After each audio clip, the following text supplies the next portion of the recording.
안녕하세요. 틱탁톡입니다. 이번에 만들어 본 장면은 신카이 마코토 감독의 애니메이션 날씨의 아이에 등장하는 주인공 히나의 집입니다. 자잘한 것들을 만들어 보고 싶어서 고르게 되었는데요. 히나의 집 부엌과 거실을 함께 제작해 보기로 했습니다. 히나의 집에 호다카가 처음 방문해서 히나가 요리를 만들어주는 장면을 디오라마로 만들어 보았어요. 이번에는 배경을 직접 물감으로 채색하지 않고 포토샵을 이용해 미리 그려주었어요. 또다시 사포와 함께하는 만들기 시간이 찾아왔습니다. 사포질을 열심히 해줘야 깔끔한 채색이 가능하기 때문에 열심히 사포질을 했습니다. 이번에는 작은 개체들이 많아서 서포터 제거 작업을 먼저 해주기도 했는데요. 니퍼를 이용해서 서포터들을 제거하고 1차적으로 다듬어 주었어요. 그리고 사포질을 해주었습니다. 니퍼로 다듬는 작업은 예전에 샘플 작업 이후로는 처음이었는데 서포터를 뜯어내는 게 생각보다 재밌었어요. 작은 개체들은 모양이 섬세하기도 해서 좀 더 고운 사포를 이용해 갈아주기도 했습니다. 니퍼로 제거가 힘든 부분은 공예칼을 이용해서 제거했습니다. 그리고 바닥면을 사포질. 이건 히나가 만든 볶음밥이에요.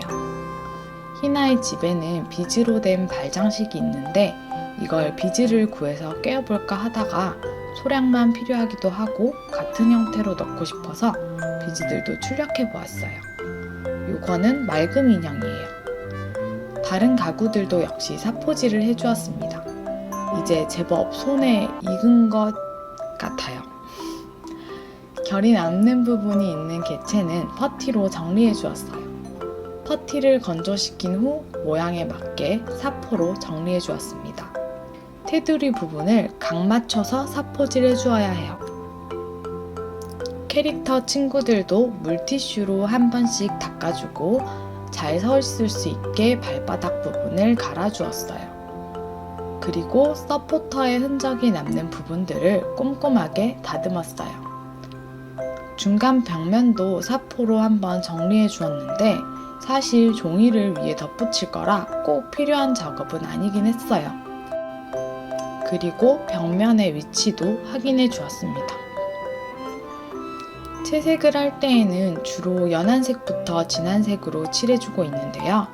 색상이 같은 것들을 한꺼번에 칠해주고 말려두는 사이에 다른 색상을 칠해줍니다.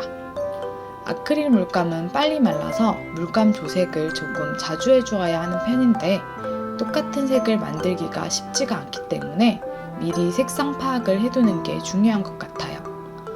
그리고 이번엔 개체들이 복잡해서 틈새를 칠하는 작업이 많았어요. 그냥 손으로 잡고 칠하는 것보다 마스킹 테이프에 접착을 해두고 칠해주거나 집게를 이용하면 좀 더 쉽게 칠할 수 있었습니다. 한 번에 색을 채우고 싶은데 붓자국이 남기도 하고 뭔가 채색 스킬이 부족해서인지 여러 번 덧발라서 칠하게 되는 것 같아요. 혹시 그 말 아시나요? 오타쿠 특징, 갑자기 벅차오름. 레드윈프스의 노래와 고조되는 전개는 오타쿠인 저를 벅차게 만들기에 충분했습니다. 특히 레드윈프스의 노래는 듣기만 해도 벅차오르는 무언가가 있는데 너의 이름은 이나, 스즈메의 문단속은 노래만 들어도 충분한 느낌이라면 날씨의 아이는 장면과 함께 보아야 뭔가 더 벅차오르는 느낌? 영화 스토리 전반에 간절함이 묻어있다고 해야 하나? 히나가 처음 능력을 갖게 된 것도 간절함이 계기였던 것 같고 간절한 마음들이 계속적으로 연출되다 보니 점점 벅차오르게 되는 것 같기도 하네요. 그래서 다른 작품들은 몇 번 안 본 것 같은데 날씨의 아이는 비 오는 날이나 뭔가 일본 영화가 보고 싶을 때 꽤 자주 찾아본 것 같아요. 세상은 너희들로 인해서 바뀐 게 아니야. 세상은 원래 그런 거야. 그러니 너희 탓이 아니야. 라는 어른들의 위로보다 세상은 우리로 인해 바뀌었어. 난 세상이 아닌 너를 선택한 거야. 라고 말하는 주인공식 결말이 뭔가 기성세대와 요즘 세대의 차이인 것 같기도 하고 어쩔 수 없는 것이 아닌 내가 선택한 결과를 받아들이고 그것을 헤쳐나가는 것에 대해 생각해보게 만드는 영화 같아요. 이번엔 디테일한 부분을 좀 살려주려고 과자 봉지에 유사 일본어도 그려 넣어 주었어요. 희나가 입은 앞치마는 붉은색이었는데 전체적인 톤을 맞춰주기 위해서 분홍색의 밝고 연한 색상으로 칠해주었습니다. 같은 색상으로 방석의 무늬도 색칠해 주었고요. 호다카의 상의도 빨간색이라서 같은 색상으로 칠해 주었습니다. 이번에도 역시 타이틀을 출력해서 붙이기로 했습니다. 그런데 색칠하는 사이에 카메라가 꺼진 걸 몰라가지고 영상이 이거뿐이더라고요. 마커펜으로 칠했을 때 코팅을 해주면 약간 녹는 것 같다고 해야 하나? 그래서 이번에는 붓으로 얼굴을 그려보았는데 생각보다 잘 그려졌어요. 그리고 바닥면을 칠해주었는데 한 번에 매끈한 채색이 정말 어렵더라고요. 생각보다 엄청 많은 양의 물감이 필요해서 조색을 좀 더 많이 해주고 꾹꾹 눌러서 채색해 주었어요. 많은 양의 물감을 칠하다 보니 좀 결이 남는 것 같기도 해서 여러 번 덧칠하여 칠해주었습니다. 바닥 소재가 다다미라서 다다미 패턴을 넣어주었는데 시간이 없어가지고 물감이 조금 덜 마른 상태에서 칠했더니 조금 지저분하게 칠해진 점이 아쉽습니다. 네.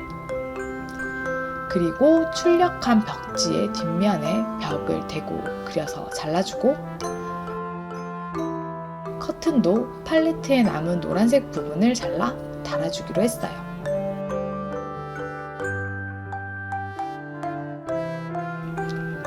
일러스트 벽지도 크기에 맞추어 잘라주었고요. 벽면에 맞춰서 위치를 잡아보았습니다.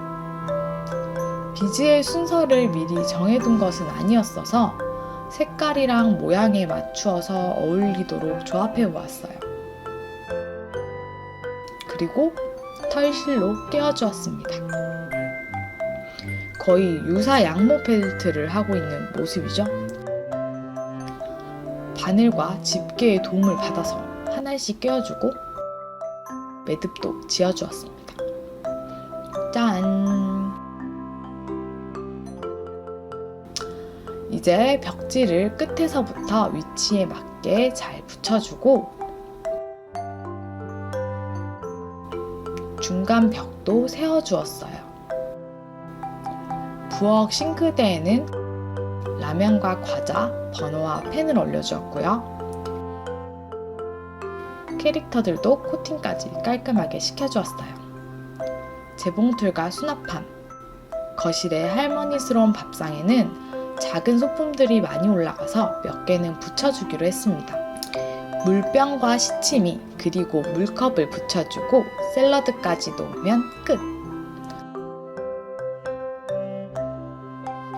이제 주방 가구들을 방에 하나씩 넣어주고 호다카가 사온 라면과 과자도 올려주고 선반까지 달아주었습니다. 선반에 놓인 그릇도 접착해 주었어요. 냉장고도 벽에 붙여주고 버너와 펜도 붙여줍니다. 그리고 옆방으로 가서 방석 3개와 아까 만들어둔 밥상을 배치해주고 재봉틀 그리고 키키와 호두도 자리시켜줍니다. 천장 윗부분에 날씨의 아이 타이틀을 붙여주면 끝입니다. 조금 다른 방법으로 만들어본 날씨의 아이 디오라마 만들기 완성입니다.